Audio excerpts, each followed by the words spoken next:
the third update on the mental health of the community in Lac-Mégantic.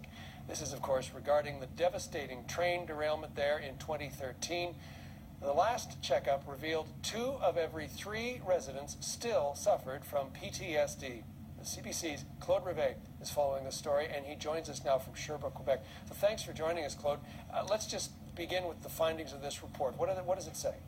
Well, there are 3 main conclusions, John. The first of which is that the population of Mégantic is still very much dealing with the consequences of the explosion that destroyed most of the downtown area in 2013. Many are dealing specifically with post-traumatic stress disorder.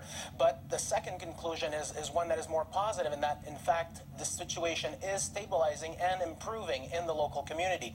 The third finding is that the local healthcare administration has recorded a crude use of available resources, meaning that the people are, in fact, reaching out and trying to get care, which I thought may have been a bad thing, but in fact it is a good thing. People are reaching out, trying to get better, and in fact the local healthcare administration has in recent days opened a full-time center in Mégantic, right in the downtown area, to make sure that the people dealing with these issues have close and easy access to services as needed.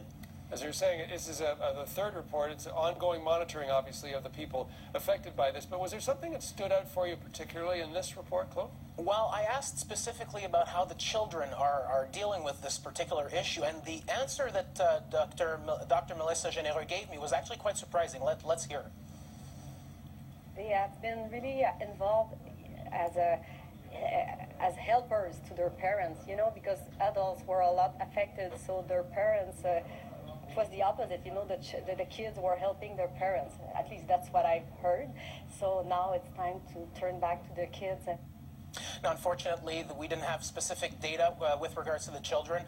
The local healthcare administration is still gathering that data. It should be available later on this year. Still, this is something to study for other populations around the world affected by similar disasters. Absolutely. Dr. Généreux mentioned that she had been to Fort McMurray this year, in fact, based on her experience here in Mégantic. Thanks so much for this, Claude. CBC's Claude Rivest reporting from Sherbrooke, Quebec. Donald Trump is waiting.